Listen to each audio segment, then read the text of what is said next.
Oh, I see that my time has run out, and I will continue after question period. The honourable member will have 17 minutes and 25 seconds remaining to continue his speech. Déclaration de député. The honourable member for Kildonan St. Paul. Oops. No. Sorry, l'honorable député de Charlebourg-Haute-Saint-Charles. The honourable member for Charlebourg-Haute-Saint-Charles. 60 ISIL combatants have returned to Canada, Madam Speaker. They're not just criminals. They are people who work day and night to destroy those who do not share their views. They encourage hate within their families and in public. Is it possible that they're living freely back in Canada? We don't know who they are, where they are, what their plans are. Why isn't the minister being proactive in informing Canadians about these criminals? We don't want these people walking around in our communities without knowing where they are. Is it possible that this government has earmarked millions of dollars to compensate them for their dedication to this cause? Canadians will have to remain vigilant, and their safety will always remain a priority for us. Member for Oakville. Thank you, Madam Speaker. Madam Speaker, I rise today to recognize two exemplary citizens in my riding of Oakville on the occasion of their 60th wedding anniversary. Fred and Esther Wheeler first came to Oakville in 1967, where they became active in the life of our community and dedicated to improving the lives of their neighbours, and they have never stopped. Fred and Esther are each, individually, pillars of strength, spirituality, and caring. Standing together, unified by their marriage, they have provided a home for family, a shelter for refugees, and a virtuous example for all of us.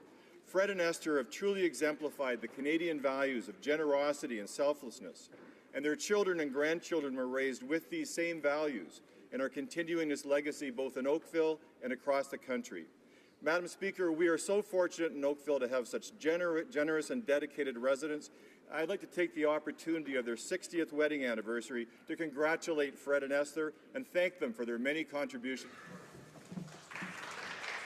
The honourable member for Kildonan St. Paul. Thank you, Madam Speaker. I rise once more during Women's History Month to recognize Marianne Gabory, a true Canadian adventurer and role model. Immediately after her marriage in 1806, in defiance of custom of the time, Gabory left the comforts of Montreal, tea and tourtière, with Jean-Baptiste Lagimodier to become Canada's first female coureur de bois. Gabory led an exceptional life, trapping, hunting, and trading in the prairies where she learned Cree and Ojibwe. During a buffalo hunt, Marianne, 9 months pregnant, went into labour, giving birth to her second child. Brave and fierce, Gabory fought and killed a bear, attacking a colleague.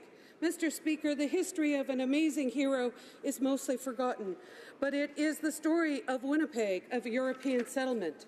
Marianne Gabory's legacy included raising a grandson, Louis Riel, who would go on to lead the people of Manitoba into Confederation. Let's close Women's History Month by paying... Unfortunately, time is up. The honourable member for North Island, Powell River. Having the Chief of Defence Staff walk in Pride this year meant a lot, but this level of openness was not always the case in the Canadian Forces. Canada has a dark history for which we have yet to fully recognize the damage done. In 1989, Michelle Douglas was taken to a hotel where she was interrogated for 2 days. She was discharged from the Canadian Forces for being not advantageously employable due to homosexuality. As an exemplary soldier in the Air Force, she was discharged solely based on who she loved.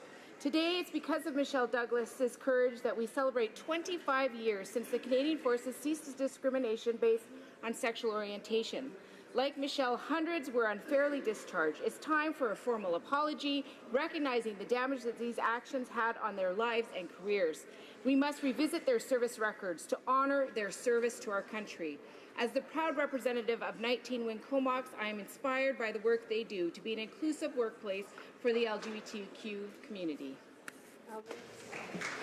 The honourable member for Kitchener South, Hespeler. Madam Speaker, 1 in 10 children arrives at school in Canada without enough food to sustain themselves the entire day. Good nutrition can lead to improvements of memory and increased ability to focus in the classroom. Recently, I visited Howard Robertson Public School in Kitchener just before the start of the school day to take part in a breakfast program for students operated by Nutrition for Learning. I got to see firsthand how the program is delivered and how truly a collaborative effort between Nutrition for Learning, school staff, and students. Nutrition for Learning feeds over 21,000 young people at 135 schools in Waterloo Region. Their investment in our students will result in positive outcomes for them and our communities. Thank you, Nutrition for Learning and the Howard Robertson staff for the fantastic work you do for children in Waterloo Region. The Honourable Member for Elgin, Middlesex, London.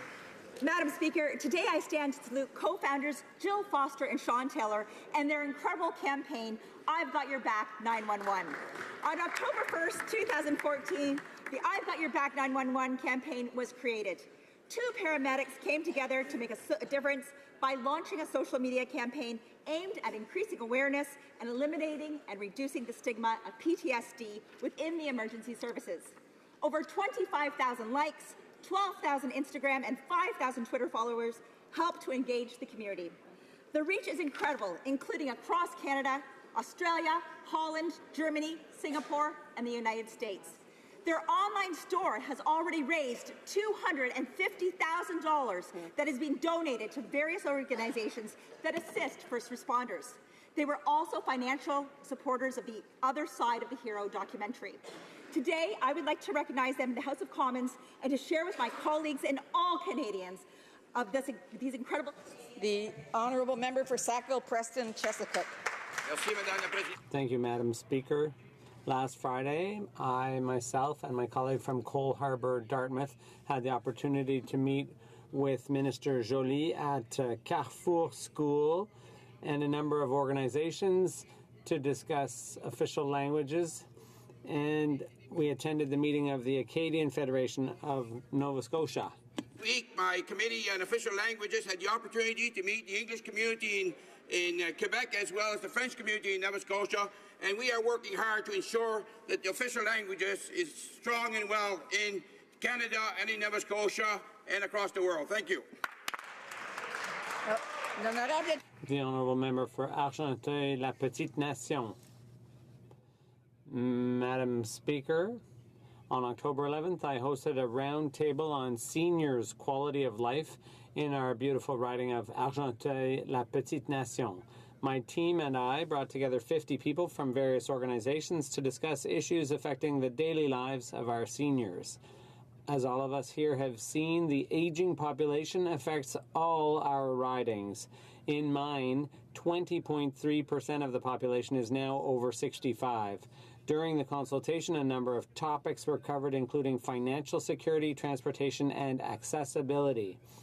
I'd like to thank all the organizations that came from all across our huge riding and who work hard every day for our seniors' welfare. Together with our government, we're working to improve our seniors' quality of life. Thank you.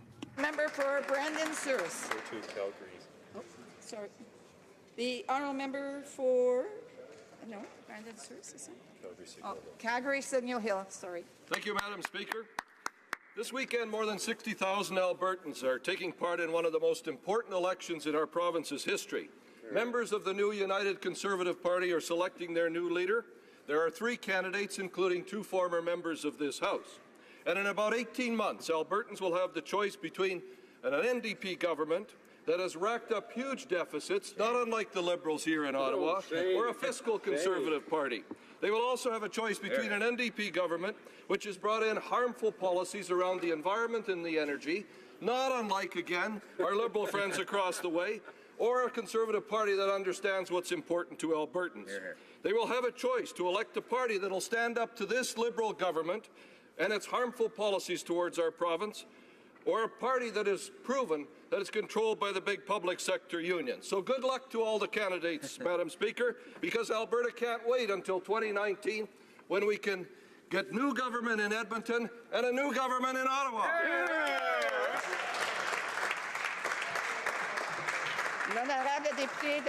The Honourable Member for Longueuil-Charlemagne.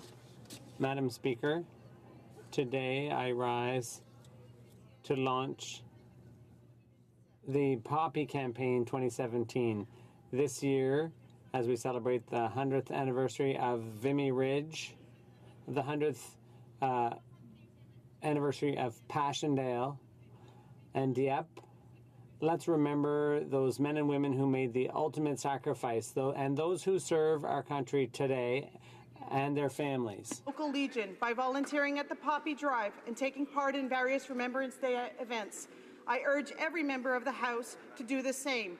The funds raised through the Poppy campaign help the Royal Canadian Legion continue the great work that it does. I encourage every Canadian to proudly wear their poppy over their hearts as a visual pledge to never forget. Madam Speaker, on behalf of my fellow military families, nous nous souviendrons d'eux. Lest we forget.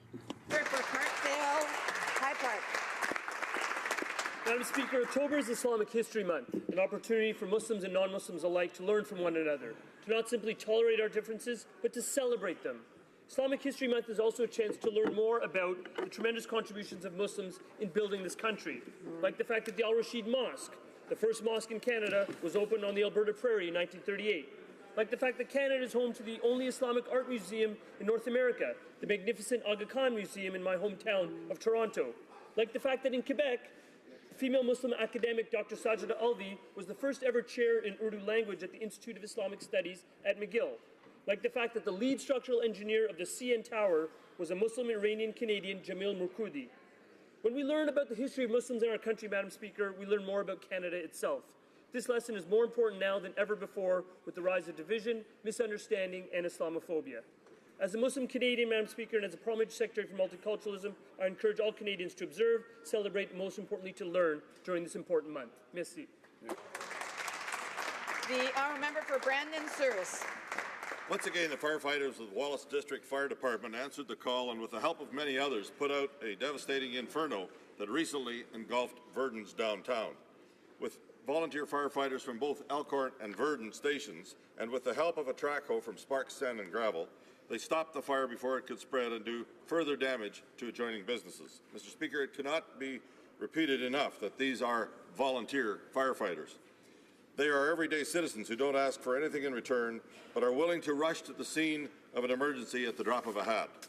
It was a community effort that saved the day.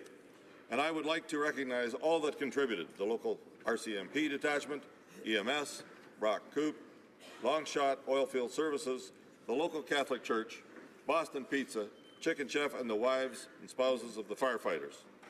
They rose to the occasion to show the very best of what it means to be a Westman resident. Thank you for being such pillars in our community. The honourable member for Guelph. Thank you, Madam Speaker. I rise today to share with the House that Guelph has taken another step in alleviating addictions in our community. The Rapid Access Addictions Clinic in downtown Guelph will now offer immediate help and compassion for those struggling with addiction. The clinic addresses all forms of substance addiction from opioids to alcohol by offering hassle-free and a caring environment designed to cater to the specific needs of those struggling with substance abuse. Staffed with professionals who treat addictions, a doctor, a counselor, and peer supports are all accessible for free and without an OHIP card or an appointment. Evidence-based initiatives like the Rapid Access Addictions Clinic in Guelph are an innovative and collaborative way of addressing addiction in our communities. I hope all members can learn from this example in Guelph. Thank you, Madam Speaker. The Honourable Member for Berthier-Masquinongé. Madam Speaker, just over 3 years ago, I was in the Railway Committee room just down the hall from here when the unfamiliar sounds of gunshots could be heard outside our caucus room. One bullet even hit our caucus room. Even before we knew what was happening, a member of our security service entered and calmly and professionally told us what to do to keep safe. Our guards protected us that day. They put themselves at great personal risk, including receiving gun wounds themselves, to protect parliamentarians and Canadians. That day they saved us, and I think we owe them respect in return. Predictability and eliminate forced overtime. They have decided to wear green hats, bracelets, and stickers to ask for the respect that they deserve. A very Canadian protest, measured, polite, and efficient. The response has been threats of discipline and even suspensions. The very guard who took a bullet 3 years ago is facing suspension for exercising his fundamental rights. That is wrong. I ask the managers to come to an equitable agreement with the guards and show the honourable member for Haldimand, Norfolk.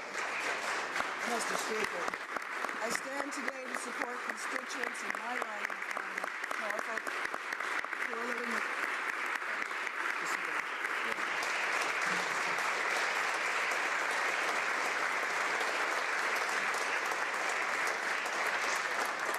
the honourable member for Haldimand, Norfolk. Well, Mr. Speaker, I stand today to support residents in my riding of Haldimand, Norfolk who are living with type 1 diabetes. Managing this disease is time-consuming and costly. As a result, they rely on support programs like the disability tax credit. Unfortunately, the Liberals believe that people with diabetes no longer deserve this support. Shame. Under this government, fully 80% of patients who used to be approved for this tax credit are now being turned away. What's worse, by being denied the disability tax credit, they are also disqualified from opening a registered disability savings plan to save for their own future. Madam Speaker, this is nothing short of shameful. On behalf of my constituents, I call on the Liberals to stop making the lives of people with diabetes more difficult and start giving them the support that they need. The honourable member for Scarborough North. Madam Speaker, I'm pleased to rise today to wish the Malvern Town Centre a happy 30th birthday. Built on former farmland, the shopping centre has been at the heart of Malvern for 3 decades. Cosmopolitan, frequented by Malvern's diverse communities who come to shop at over 80 unique stores and service providers. Many are small family-run businesses like the Arts and Crafts Boutique owned by Shandana Benjamin and Ali Goni, 2 shopkeepers whose smiles are as big as the attention and care they provide their customers. Indeed, the success of the Malvern Town Centre demonstrates the accomplishments of our people and our small and medium-sized enterprises, which drive the Canadian economy. Please join me in congratulating the Malvern Town Centre on 30 wonderful years, wishing them many more decades of growth, success, and prosperity. Thank you. Questions orales, oral questions. The honourable member for Chilliwack Hope. For weeks, the Finance Minister has been telling Canadians that he's revealed all of his financial assets to the Ethics Commissioner. For weeks, he's been telling Canadians that he's followed the advice of the Ethics Commissioner on avoiding conflicts of interest. But yesterday, Canadians learned that the Ethics Commissioner has concerns about the Finance Minister's conduct related to Bill C-27. If the Ethics Commissioner has concerns, that means the Minister either failed to disclose all of his assets to her or has ignored her advice on avoiding conflicts of interest. Which is it?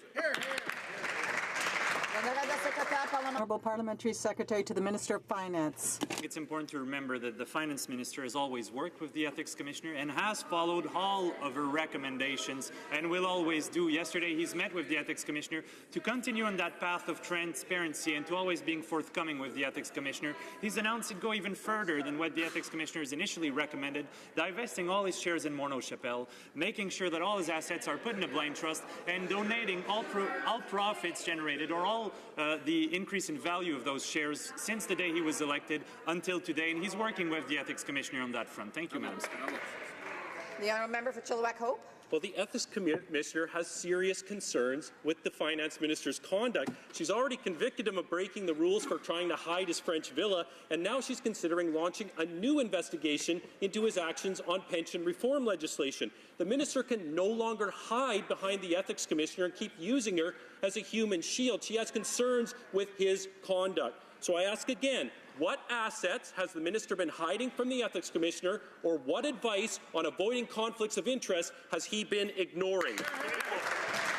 The honourable member for the honourable parliamentary secretary of the Minister of Finance. Short answer is none. He's always followed all advices of the ethics commissioner, and that advice at the time was to put in place a conflicts of interest wall, which was, according to the ethics commissioner, the best measure of compliance possible, which was a measure good enough for the member from Milton, good enough for Denis Lebel when he was minister. That was the advice of the ethics commissioner, which the minister has followed. He's going even further to keep working for the Canadian economy, for the Canadian people. Thank you, Madam Speaker. The honourable member for Chilliwack Hope. Mr. Speaker, how can these Liberals expect Canadians to believe anything the finance minister says? He said he'd placed his assets in a blind trust. He did not. He said he disclosed all of his assets to the ethics commissioner. He did not. He said he was following the advice of the ethics commissioner to avoid conflicts of interest, but clearly he did not, because she still has significant concerns about his conduct. The minister can't buy his way out of this mess he's created, so when will he stop defending the indefensible and just admit he's in a blatant personal conflict of interest?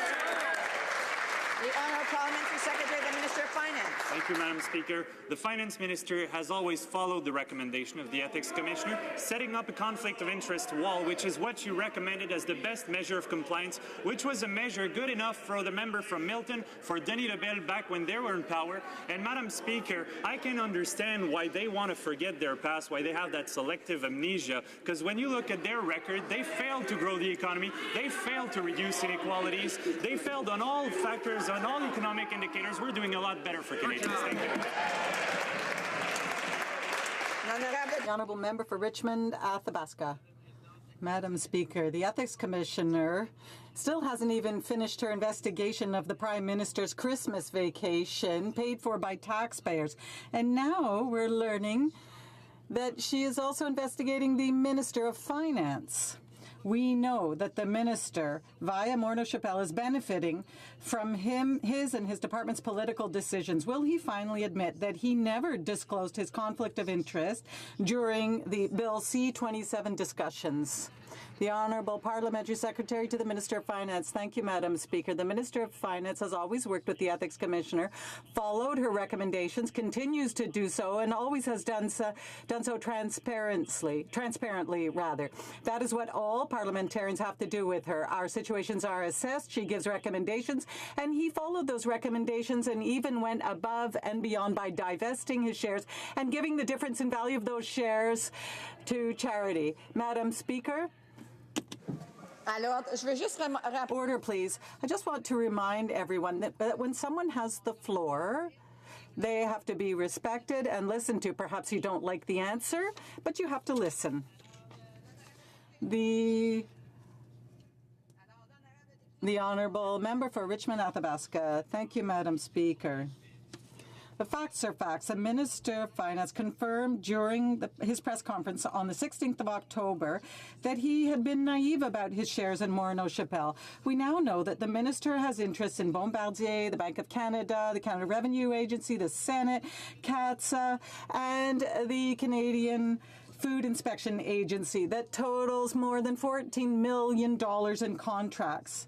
Does the Minister of Finance think that he was also being naive when he admitted fault and thought that a simple donation with a tax credit, by the way, would conceal his conflict of interest?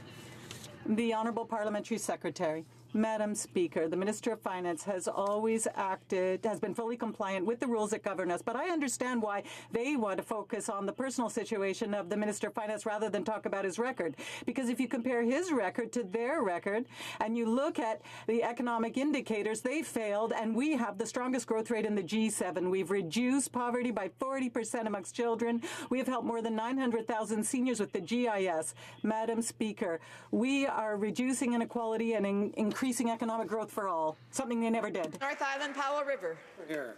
The Finance Minister tried to pass off multiple ethics violations as a distraction. Well, the Ethics Commissioner says she has serious concerns with his bill that would benefit Morneau Chappelle. But just before we found this out, the minister suddenly decided to donate millions of dollars to charity. When you give money under duress, that's not charity, Mr. Speaker. That's self-preservation. Will the minister finally admit that he failed to live up to the basic ethical standards, and will he apologize to Canadians? Hear, hear. Honourable Parliamentary Secretary to the Minister of Finance. Finance Minister has lived up to the Ethics Commissioner's expectations. He's followed her recommendations. He's worked with her from the very beginning and will continue to do so on all matters that fall in her portfolio. So, Madam Speaker, I think when you look at the Finance Minister, who's a man who's dedicated the last 2 years of his life to public service with great results for Canadians, I can tell you, Madam Speaker, I'm very proud and he's achieved great results for all Canadians. The Honourable Member for Berthier-Masquinongé. Not out of fear of losing your job. Le geste de charité soudain. The sudden charitable behaviour on the part of the minister began just before the NDP received a letter from the Ethics Commissioner expressing concern over the minister's conduct. And this happened just before he had been fined by the Ethics Commissioner for not having disclosed all his assets. The minister wants everyone to turn their attention to other matters, but he still refuses to admit that he did something wrong. Will the Liberals join us and work with us to make sure this doesn't happen again? The Honourable Parliamentary Secretary to the Minister of Finance. Madam Speaker, in this House, in this Parliament, the Ethics Commissioner is responsible to preserve the integrity of Parliament. We all respect the Ethics Commissioner. The Minister of Finance has always worked with her, will continue to work with her, to comply with her recommendations and to make sure that he is fully compliant with the rules governing us. And he announced that he would go even further by divesting his shares in Morneau Chappelle and putting his assets in a blind trust. Madam Speaker, that's what acting transparently is, and that's what the Minister of Finance and this government is doing. The Honourable Member for Berthier-Masquinongé. Madam Speaker, on the 3rd of October, the Quebec Minister of Culture sent a letter to the Federal Minister of Heritage. In that letter, he condemned the fact that the agreement did not uphold tax and regulatory fairness for all businesses. He also criticized the lack of any guarantee of francophone content. Contrary to the federal government, the government of Quebec seems to have the courage to deal with these kinds of problems. But in order to do so, he needs the agreement, and the Minister of Canadian Heritage refuses to give it to him. Why are the Liberals refusing to make public an agreement that they are so proud of? Honourable Parliamentary Secretary to the Minister of Canadian Heritage. Madam Speaker, we heard the opinions of Quebecers and opinions in the rest of Canada. We heard more than 30,000 people during our consultations. They were clear. They want a government that supports Canadian culture. We heard this and we acted. We invested $2.2 million in arts and culture, the highest in the G7 and the highest in 30 years in Canada. This is investment in our creators, in production, and in Canadian content. North Island Powell River. Madam Speaker, the Heritage Minister keeps claiming she listened to cultural experts and the industry, but Netflix seems to have gotten special attention. Not only did they lobby her office multiple times, but they also don't have to pay their fair share for doing business in Canada. Now, Madam Speaker, there is a very easy way for the minister to clear up the confusion around the sweetheart deal she signed with Netflix. Just show us the deal. Will the Heritage Minister table the deal she signed with Netflix in this place? The Honourable Parliamentary Secretary to Canadian Heritage, the Minister of Heritage. Madam Speaker, we've heard the concerns of Quebec and the concerns of the rest of Canada. In the context of our consultations on DigiCanCon, we heard from 30,000 people around this country. What they said to us was very, very clear. They want a government which finally believes in and supports arts and Canadian culture. We have heard and we've acted, Madam Speaker. We've invested $2.2 billion in arts and culture, the largest amount in the G7, the largest amount in this country in 30 years. This will help our creators. It will help ensure Canadian stories are told in Canada and abroad. L'honorable député de Louis Saint-Laurent. The member for Louis Saint-Laurent. Thank you very much, Madam Speaker. Madam Speaker, yesterday the Minister of Finance, in his statements, confirmed two things. First, that he was in a conflict of interest that benefited him and his family and had been so for 2 years. And second, that in acting that way, he only would act when he was caught red-handed. Madam Speaker, this doesn't put an end to this issue. The reality is that the Minister of Finance still has numbered companies, and if he really wants to be honest with all Canadians, when will he declare all his assets in his numbered companies? The Honourable Parliamentary Secretary to the Minister of Finance. Thank you, Madam Speaker. The Minister of Finance has always acted with only one interest in mind, the interest of Canadians. Madam Speaker, over the past 2 years, We have stimulated growth to the highest level in years. We have reduced poverty of the children by 40%. This is one of the most ambitious social policies in the country in our history. I think we should be proud of that, and I understand why they wouldn't want to talk about the decade of darkness when they were in power. The honourable member for Louis Saint Laurent. Madam Speaker, the member seems to have forgotten that thanks to their economic policy, the wealthiest of Canadians pay $1 billion less in taxes since they've come into power, contrary to what we did and contrary to what they're saying. Now, I'm going to put the question again to the member. I just want to tell him that it's the Minister of Finance and the Department of Finance that is at issue here. Why doesn't the Minister of Finance not declare all his assets in numbered companies so that Canadians can finally see for themselves? A reminder that questions have to be addressed through the Speaker and not to the member. Madam Speaker, what the Minister of Finance has always done is work with the Ethics Commissioner and be transparent in order to ensure that she can give us recommendations, give recommendations to all of us. And the Minister of Finance, set up a conflict of interest wall. That was one of her recommendations. That's something that Denis Lebel that the member for Milton did. It was good enough for them. Madam Speaker, the Minister of Finance has acted with integrity, and last week he went even above and beyond that. Norfolk. Well, Madam Speaker, it's essential that Canadians have confidence in their government and believe that what it does is in the best interest of Canadians. Absolutely. Canadians should also be able to have confidence that ministers would be honest about their assets and not abuse their office for personal gain. Yet, Madam Speaker, this is exactly what the Minister of Finance has done. No. So my question is simple. What other stocks does the minister own in his numbered companies that could benefit from his ministerial actions? Good question.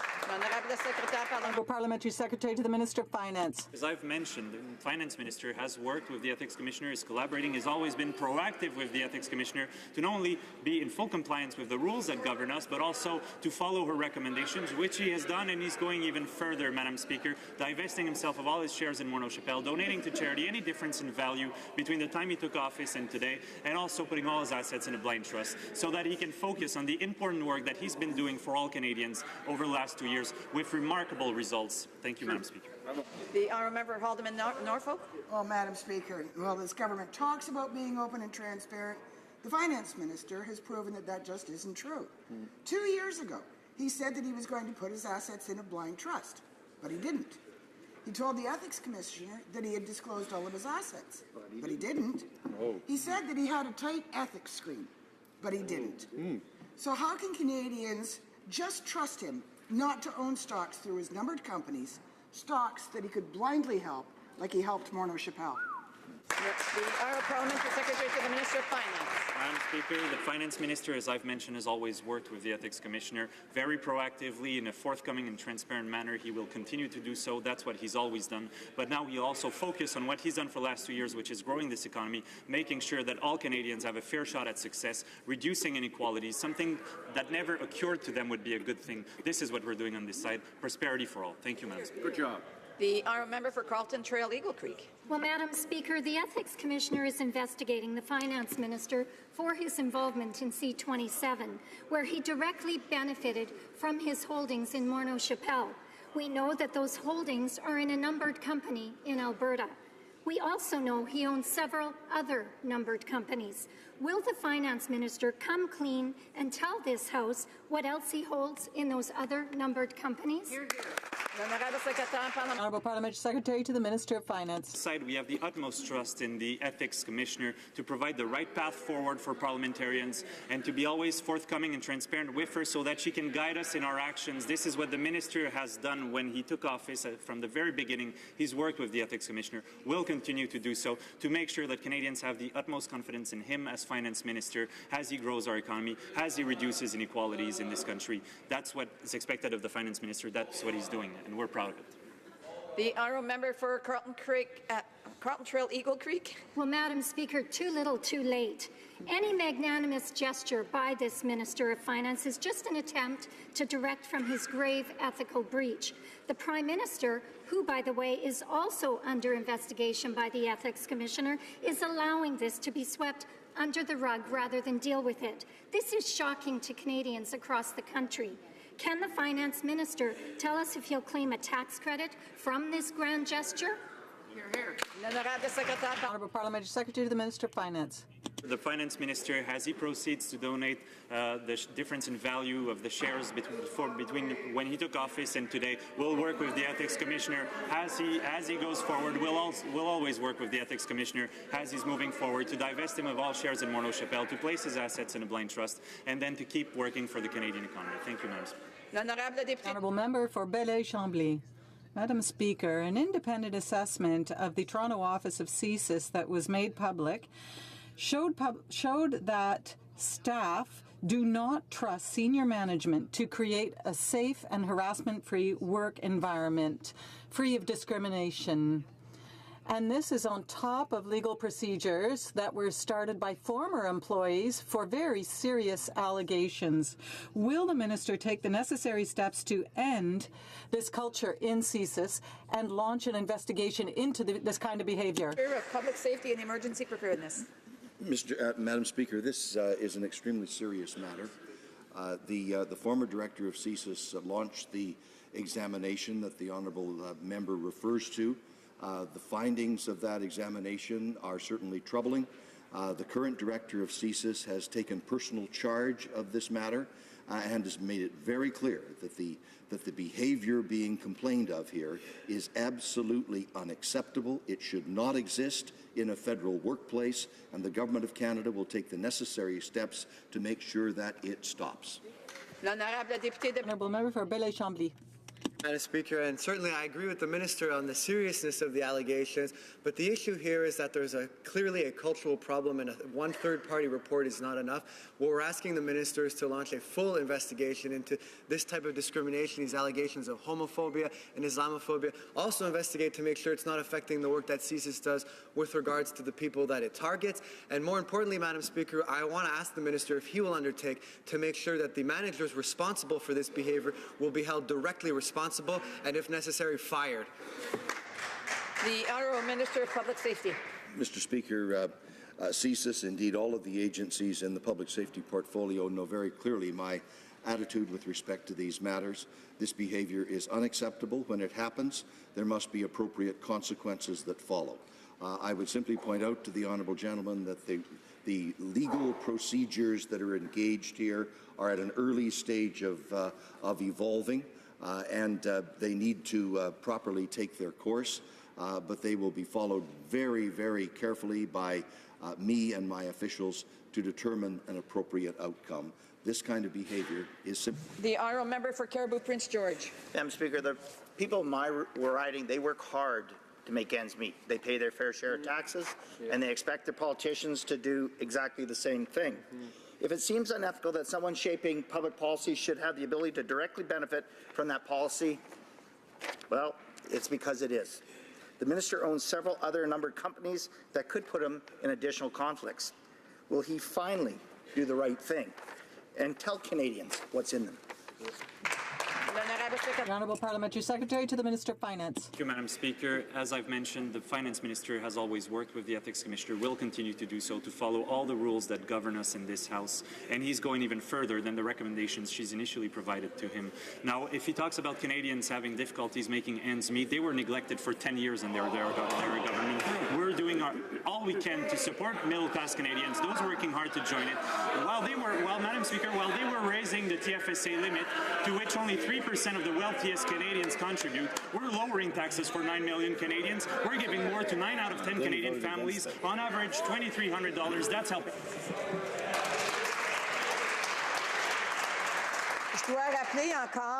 Once again, I will remind the opposition that when a member has the floor, that must be respected. The answer must be listened to, whether you like the answer or not. Prince George. Madam Speaker, for the first time, we have a finance minister and a prime minister that are under investigation. In what world do we live in that you can just pay yourself out of problems? Oh, right, if you are a billionaire finance minister.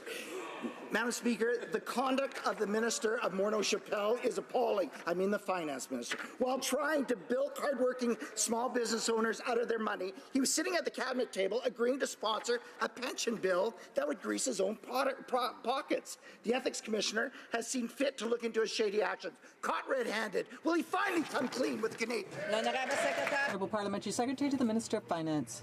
Speaker, I understand they want to keep focusing on the Finance Minister's finances while we focus on Canadians' ability to pay their bills and Canadians' ability to prosper, to be successful, and so that all Canadians, regardless of what their situation is at birth, have a fair shot at success, regardless of the cards they're dealt with at birth, that they can play good hands.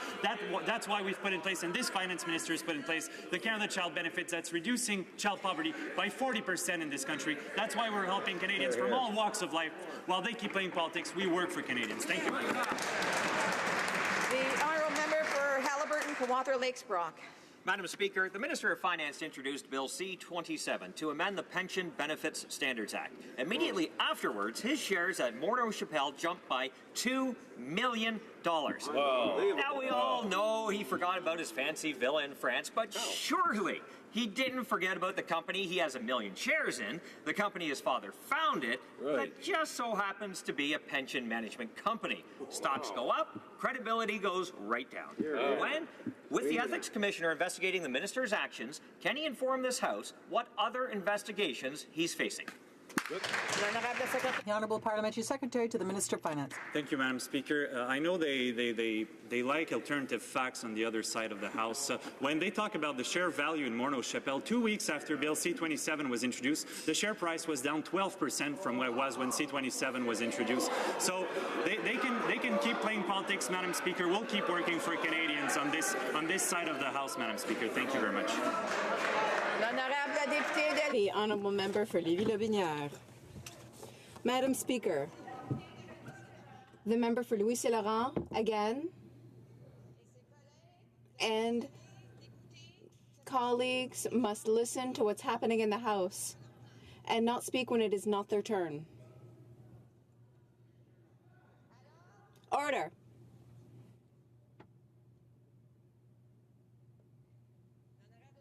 The honourable member for Lévis-Lobinière. Madam Speaker, if I drive my car at 150 kilometers an hour in a school zone, I lose my driver's license and my car.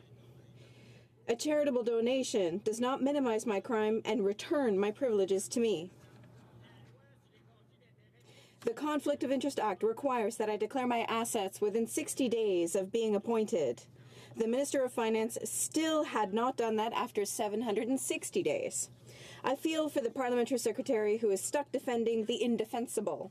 When will the Minister of Finance disclose what he has in his other numbered companies, and why is he untouchable? The Honourable Parliamentary Secretary.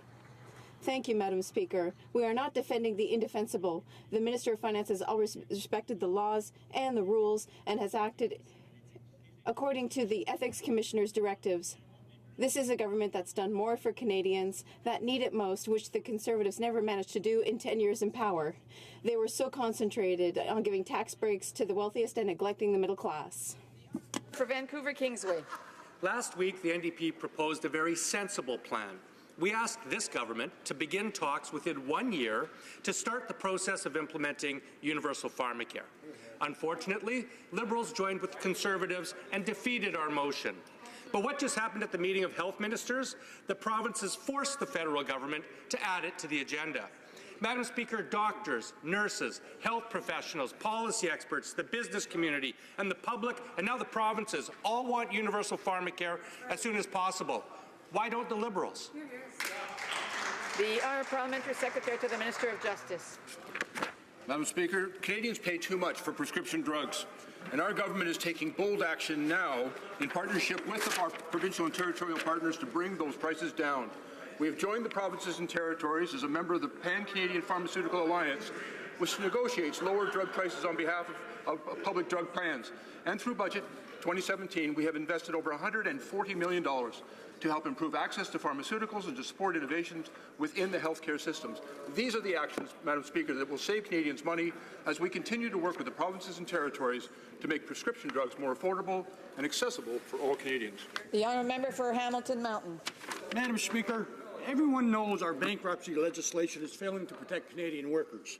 It's why the Liberals promised to fix the legislation in opposition and why the Prime Minister promised to protect workers during the election.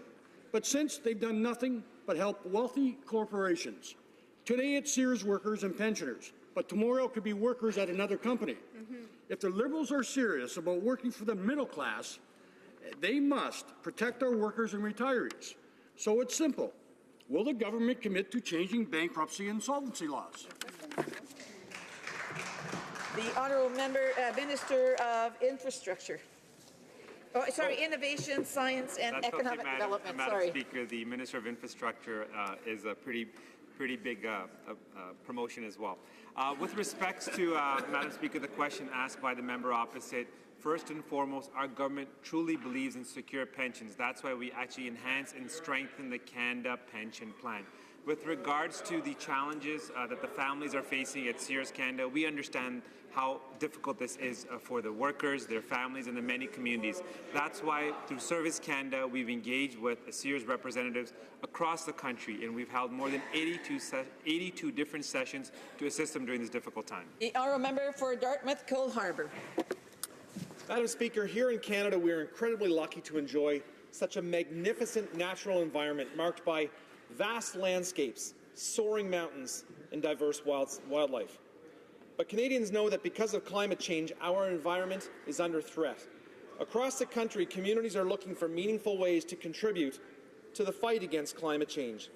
Can the government please update us on how it's working to empower grassroots action on the environment? The Honourable Parliamentary Secretary. Madam Speaker, and thank you to the member for Dartmouth Cole Harbour for his question and for the leadership that he has shown on the House of Commons Environment Committee. Taking strong action on climate change and on a clean, healthy environment are priorities for our government. On October the 13th in North Vancouver, my home, I was pleased to announce more than $4 million in new funding for 66 community projects under the Eco Action Community Funding Program. This funding will support local action at the community level to help fight climate change and ensure Canadian families enjoy a clean and healthy environment. Projects like the pollinator gardens being established by the Tsleil-Waututh and Squam. The Honourable Member for Edmonton West. Sorry. Thank you, Madam Speaker. Albertans cannot catch a break under this Liberal government. And their most recent example of if it moves, then tax it policy, they're now raising taxes on vulnerable Canadians suffering from diabetes. A mother in my riding reached out to me with a desperate plea. Her son needs 7 needles a day to manage his condition, but no longer qualifies for the disability credit. Enough is enough. Hear, hear. How much longer are my constituents supposed to take, and how much more are they supposed to take from this government before they realize their endless taxation is hurting Canadian families? The Honourable Parliamentary Secretary to the Minister of National Revenue. Thank you, Madam Speaker. Madam Speaker, our government is committed to ensuring that all Canadians have access to the credits and benefits that they're entitled to. Let me be absolutely clear, Madam Speaker. There has been no change to the eligibility criteria for the DTC related to diabetes. Our government is actually making it easier for Canadians to apply for credit by allowing nurse practitioners to complete their application process. The concerns raised by some of these groups are worrisome. We've already met with them, Madam Speaker, and we will continue to work with them. Thank you. The Honourable Member for Beauport, Côte-de-Beaupré, Île-d'Orléans, Charlevoix. While the Prime Minister takes selfies, shows off his socks to the entire world, and flashes a calculated smile, people suffering from serious mental health problems are being denied access to the disability tax credit. Liberals' compassion is non-existent, and it's clear that preference has been granted to filling the pockets of the Minister of Finance. Will the Minister immediately order collection officers from her department to go back to the criteria they were using last April and stop blaming everyone else and take responsibility? The Honourable Parliamentary Secretary to the Minister of National Revenue. Stated time and again, our government is committed to ensuring that all Canadians have access to the credits and benefits that they're entitled to. And I find it a bit rich, Madam Speaker, that the Conservatives complain about a change that they made, Madam Speaker. Our government is making it easier to access the services, the DTC and the mental health services. That is why Madam Speaker, the approval rate for DTC in relation to mental health was actually at all-time high in 2016 and 2017. Thank you. The honourable member for Sarnia-Lambton. Well, Madam Speaker, yesterday I asked the Liberals why they'd increase taxes on people with type 1 diabetes, and the response was the same as today, that nothing had changed. But something has changed, because 80% of the people who were previously approved by a doctor and receiving the benefits are now being rejected. Today we learned that people with autism, bipolar disorder, schizophrenia, and other mental health issues are also being cut off. Why can't this government get their spending under control instead of this heartless tax hike on the most vulnerable? The Honourable Parliamentary Secretary to the Minister of National Thank you, Madam Speaker. Our government is committed to ensuring that all Canadians have access to the benefits and credits that they're entitled to. That is why the approval rate for DTC in relation to mental health was at all-time high in 2016-2017. Madam Speaker, we're investing $5 billion through Budget 2017 that could ensure that mental health support for as more than 500,000 young Canadians under the age of 25. We will continue to work in collaboration with provinces and territories to make high-quality mental health services more available to all Canadians, because that's what Canadians expect, Madam Speaker. The honourable member for Kamloops Thompson Caribou. Mr. Speaker, or Madam Speaker, this government is denying disability tax credits to people with mental health illness, diabetes, autism. Thousands have relied on that support for many years. Someone reviewing paperwork in Ottawa has no business overturning physician and nurse practitioner decisions when they've made clinical examinations. Will the minister stand up and commit to ending this latest tax grab that is targeting our young, vulnerable Canadians? Here. The Honourable Parliamentary Secretary to the Minister of National Revenue. Thank you, Madam Speaker. And as I've stated again, our government is actually committed to ensuring that all Canadians have access to the credits and benefits that they're entitled to. Our government is actually improving access to the disability tax credit and mental health services. We made DTC more accessible than ever by allowing nurse practitioners to fill out their patient's application form. We've actually simplified the forms related to DTC, and that's why, Madam Speaker, approval rate for DTC in relation to mental health was at all-time high in 2016-2017. I just want to remind that there's still a lot of noise coming on the opposition side. Again, I must remind you of the respect that needs to be provided, and if this continues, then someone will end up losing a question. The Honourable Député de Salaberry. The Honourable Member for Salaberry-sur-Roi. Madam Speaker, since 2011, the Catherine Spirit has caused many environmental concerns. We're talking about dozens of tons of dangerous materials and contaminated water. I've received a lot of messages about the dismantlement and how long it's taking. The Catherine Spirit tragedy has been subjected to many holdups. My questions are simple. Can the Minister of Fisheries and Oceans assure us that the contractors have the required environmental expertise? And if the dismantlement and the return to normal are delayed, will penalties be imposed? The Honourable Parliamentary Secretary to the Minister of Transport. There's a promise that was made by our Minister of Transport, and we're upholding it. Our government is determined to protecting the health and the safety of Canadians, as well as our waters. We are doing what is required to ensure that the ship is moved permanently, and the work on Catherine Spirit will be done effectively between July 2016 and June 2017. Public Services conducted many studies and evaluations to dismantle the ship, and there's been an open procurement process held for the complete dismantlement, and a contract has been awarded. Thank you. Burnaby South. Madam Speaker, Kinder Morgan plans a massive expansion of its Burnaby Mountain oil tank farm. The project poses serious risk to the environment and the surrounding population, which includes Simon Fraser University. Local residents, the university, and the city of Burnaby all oppose the expansion because they believe the risks are just too high. This week, local residents wrote a letter to the Minister of Public Safety demanding he suspend the project until his department undertakes a thorough and public review. Will he listen to British Columbians, and will he immediately order this review? Thank you. The Honourable Parliamentary Secretary to the Minister of Natural Resources. Thank you, Madam Speaker. The decision we took on the Trans Mountain project was based on facts evidence and was in the national interest. We have listened to thousands of Canadians who told us that we have a responsibility to get our resources to market, take action to protect the environment, and create good-paying jobs. The approval of Trans Mountain will create 15,000 good middle-class jobs for Canadians. The project is subject to 157 legally binding conditions to protect the environment and ensure it moves forward in the safest, most environmentally favourable manner possible. Thank you. The Honourable Member for Mégantic-L'Érable. Madam Speaker, the people of Lac-Mégantic are waiting. City Council feels abandoned. The public state of health is improving all too slowly. 2 weeks ago, we found out that high schoolers are hard hit by post-traumatic stress syndrome. What is the government waiting for to walk the talk? The first priority of the Minister of Transport must become real action. The citizens of Lac-Mégantic were victims of the worst railway disaster in the history of Canada. When will they finally be able to find peace, Madam Speaker?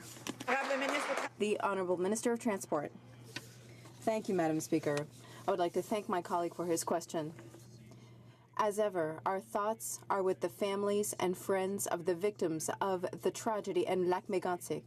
I want to reassure people of Lac-Mégantic that we are working very actively on this file. We're working with the province. As you know, there was a study previously conducted. I'm working with the Mayor Cloutier and with the Mayor's replacement. I noticed how important this is for the people of Lac-Mégantic. We are working on it.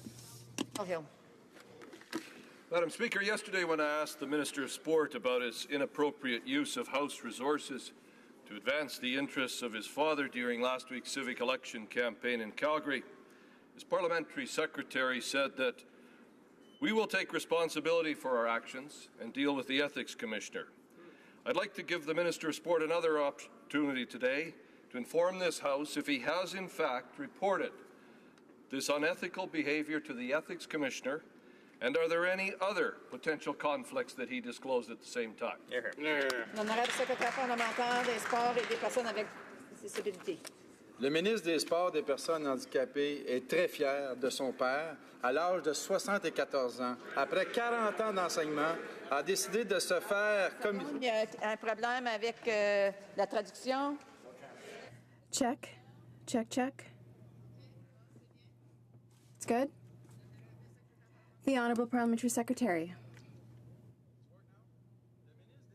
The Minister of Sport and Handicapped Persons is very proud of his father, who at the age of 64 years after years of teaching decided to become a school trustee in Calgary to make a difference, to make a positive difference.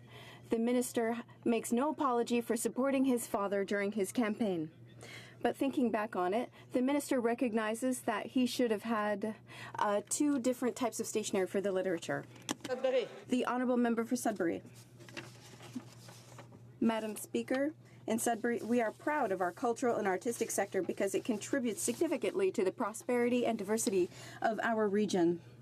Recently, I had the opportunity to be part of an announcement from the Minister of Canadian Heritage that will bring significant positive impacts to the region's creative economy. Can the Minister tell us how the government is promoting collaboration between artists and creative industry while contributing to the development of Francophone minorities in Northern Ontario? The Honourable Parliamentary Secretary to the Minister. Thank you very much. I would like to thank my colleague for his question and his devotion to the Franco-Ontarian communities in Northern Ontario. The Minister of Heritage proudly announced 2 weeks ago $12.5 million from the Government of Canada to build Place des Arts for Greater Sudbury. This will contribute to implementing our vision of a creative Canada while contributing to good middle-class jobs and new opportunities for artists, creators, and their communities as a whole. Thank you. Thank you, Madam Speaker. Health Canada will issue Part 1 of the revised Canada Food Guide in early 2018. Their proposal suggests a new category will be created that lumps together plant-based proteins with meat protein. Animal-based protein provides a more complete amino acid profile. It is a source of key vitamins and minerals. It has an excellent protein to calorie ratio. Why would Health Canada risk the health of Canadians by discouraging eating meat? Where's the beef? The Honourable Minister of Parliamentary Madam Speaker, our government is committed to improving the health and well-being of all Canadians. And Health Canada's proposed revisions to the Canada Food Guide are based on the latest scientific evidence on diet and health. We are consulting with stakeholders, experts, and the general public on our proposed recommendations. We will use that feedback to finalize our recommendations to ensure that the new guidance and supporting resources are relevant and useful to all Canadians. The goal of Health Canada's healthy eating strategy is to make the healthy choice the easy choice for all Canadians. The honourable member for Kitchener-Conestoga. Madam Speaker, yesterday the Heritage Minister tried to blame our previous Conservative government for lack of winter maintenance at the Holocaust Remembrance Memorial. Madam Speaker, that's complete nonsense. If they wanted it open year-round, they could do it. This is the same Liberal government who neglected to mention the Jewish people on the dedication plaque. Do the Liberals not think that this monument is important enough to keep it open year-round? The Honourable Parliamentary Secretary to the Minister of Canadian Heritage. Madam Speaker, we were proud to stand with members of both sides of this House to inaugurate the National Holocaust Monument, which commemorates survivors and the 6 million Jewish people, as well as other victims that were murdered during the Holocaust. We're also proud to stand in solidarity with the fight against anti-Semitism and all forms of racism. Our government is committing to building a more inclusive society, Madam Speaker. The National Capital Commission, which is an independent Crown corporation, is responsible for the day-to-day operations and management, the maintenance and the safety of the monument. Thank you very much. The honourable member for Markham Thornhill. Madame la Présidente, Madam Speaker, Canadians with an unprecedented level of transparency in political fundraising. This bill would require the public to be notified of fundraisers that cost more than $200 to attend and involve cabinet, leaders of opposition parties, and leadership contestants.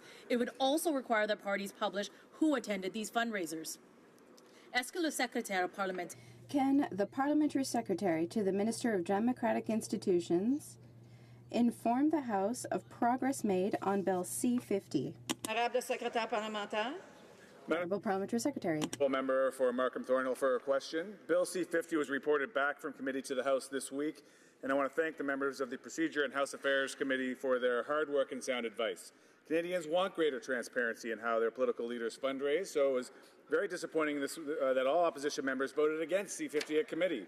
It was also disappointing that the leader of this official opposition has not responded to my letter from several weeks ago, inviting him and his party to proactively adopt the transparency measures of C-50 like the Liberal Party has. Our government is committed to providing this transparency, and we look forward to working with all parliamentarians to secure the passage. Honourable Member for Charlebourg-Osnay-Charles. Madam Speaker, the Minister recently met his American counterparts to discuss illegal border crossings. Our border officers tell us that they don't have the resources to monitor everyone once they are on Canadian soil. Many of these individuals have disappeared and no longer report to Canadian authorities. We ask again, will the Minister ask the American government to close the loophole in the Safe Third Country Agreement between Canada and the U.S.? The Honourable Parliamentary Secretary to the Minister of Immigration and Refugees. Madam Speaker, this Safe Third Country Agreement allows Canada and the United States to work together when it comes to processing asylum requests. This is based on a recognized principle by which people must ask for asylum in the first safe country they arrive in. A representative from the United Nations announced that it would be irresponsible to withdraw from the agreement. And the Americans continue to meet the criteria of this agreement, and we will continue to maintain it. De Mirabel. The Honourable Member from Mirabel. Thank you, Madam Speaker. It's a peculiar situation to make decisions as a minister when they profit from them. It's like the time of Paul Martin, but it's not serious, we're told, because he'll make a charitable donation to make up for it. He's been caught with both hands in the cookie jar, and he'll toss out a handful if we look elsewhere. For every decision that the Minister of Finance has made, I would ask him to tell us for every single time how much money he got out of it. The Honourable Parliamentary Secretary to the Minister of Finance. Madam Speaker, for every decision that the Minister made, there has always been in place a screen to prevent conflict of interest. That was the recommendation of the conflict of interest as soon as he was appointed. The Minister has always followed the recommendations of the Commissioner. And last week he decided to go even further by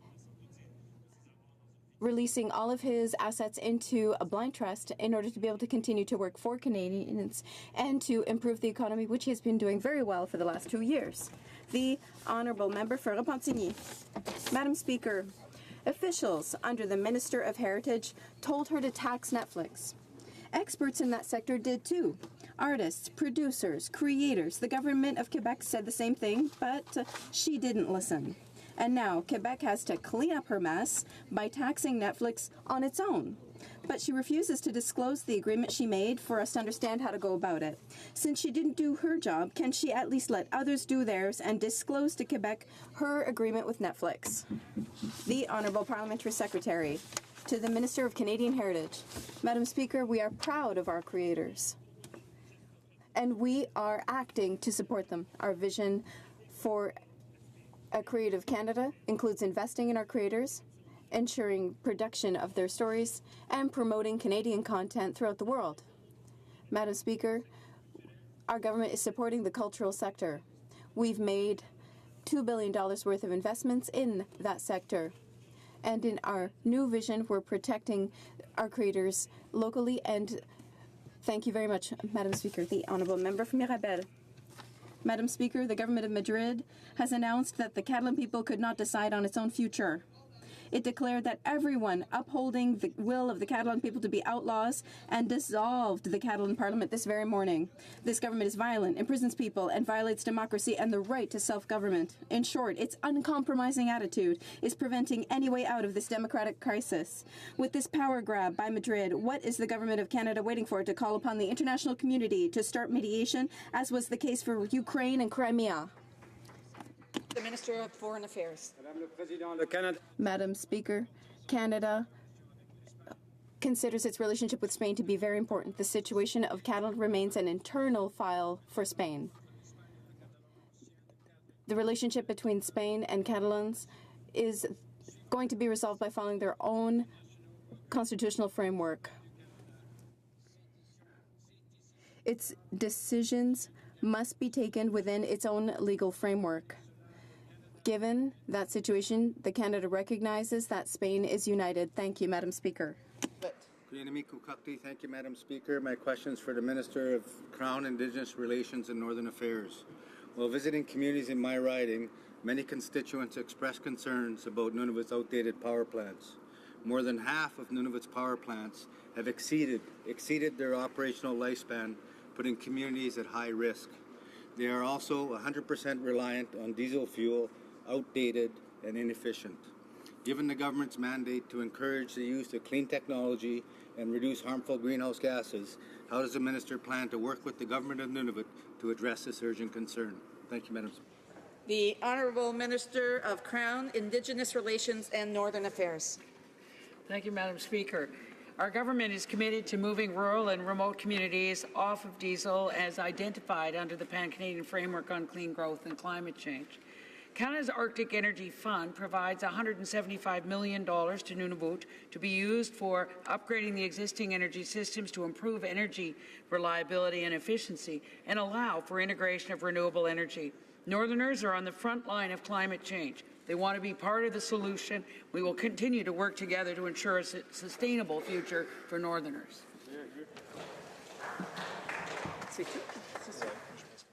Does the Honourable Member for Sarnia-Lambton have a point of order?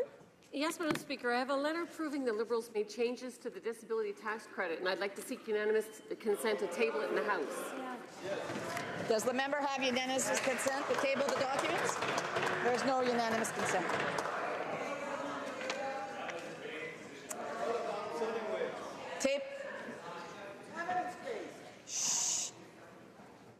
Tabling of documents. Introductions of government bills. Monsieur Champagne pour Monsieur Morneau. Mr. Champagne for Mr. Morneau, seconded by Mr. Garneau, seeks leave to introduce Second Act to implement certain provisions of the budget tabled in Parliament on March 22nd, 2017, and other measures. This motion is deemed adopted. First reading of this bill, première lecture de ce projet de loi. Monsieur Champagne pour Mr. Champagne for Mr. Morneau, seconded by Mr. Garneau, moves that this bill be now read a first time and printed.